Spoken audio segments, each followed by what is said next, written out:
Welcome to Prague. Some cars are made to be driven in the city, and the Skoda Citigo is for sure one of those. And where else could we test that car better than in the middle of a city?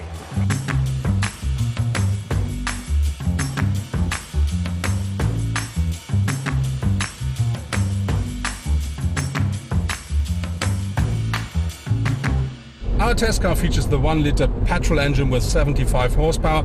This is combined, as all the other models, with a 5-speed manual gearbox, and this combination works quite well for the car, and it's perfect for the city. The only quite unusual thing nowadays is that the reverse gear is to the right and to the rear. This is something you have to get used to if you're used to a 6-speed manual.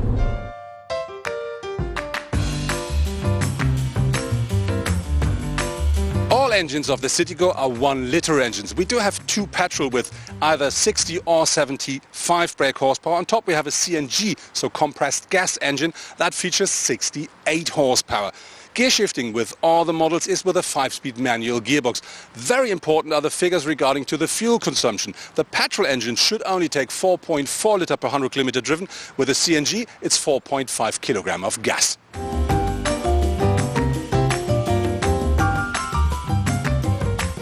What's very interesting inside of this car, I do have plenty of space even though I'm a tall person. As you can see, there's loads of headspace even though we have this glass roof in here. And I think, of course, nobody can really sit comfortably behind me, but for 2 tall person, the Citigo is absolutely perfect.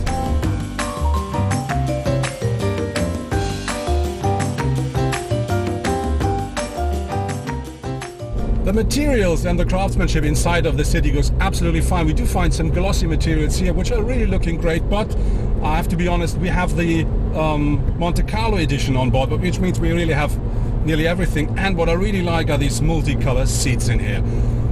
On top of this, something I really find very interesting and practical is this mount for a smartphone. The only downside is it only works up to 5.5 inch, which means if you have a bigger smartphone that doesn't work, but you can really easy get rid of this mount, put a standard suction mug mount in there, and then you can still use the USB port, which is up here, and that really gives you the opportunity to connect your smartphone with your car.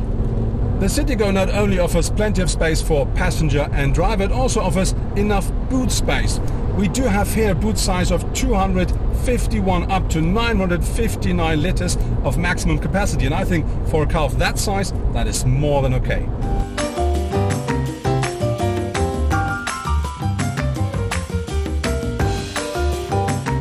A Citigo wouldn't be a Skoda if we can't find any simply clever solutions on board. So here, of course, we don't find as many as with the Kodiaq, but there are still up to 16 simply clever solutions. For instance, you will have the mount here for the parking ticket, and you will find the waste bin and the door panels as well.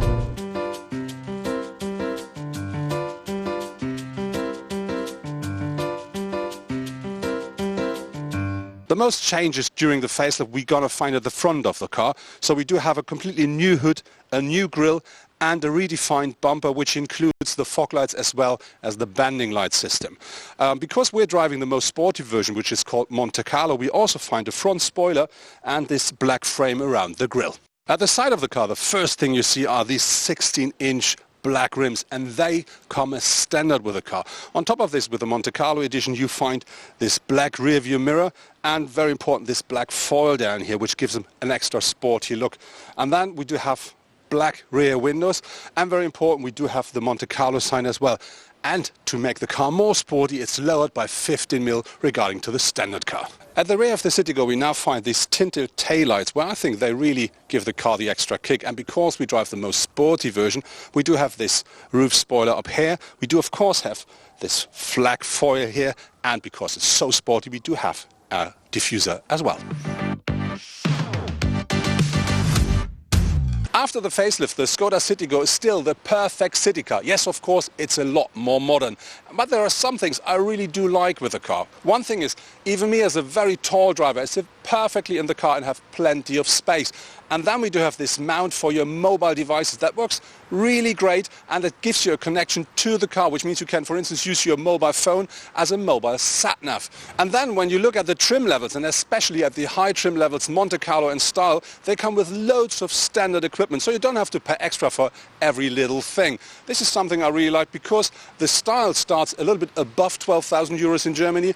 The Monte Carlo starts a little bit below 12, and I think that's very fair pricing. So overall, I have to say, still the perfect city car.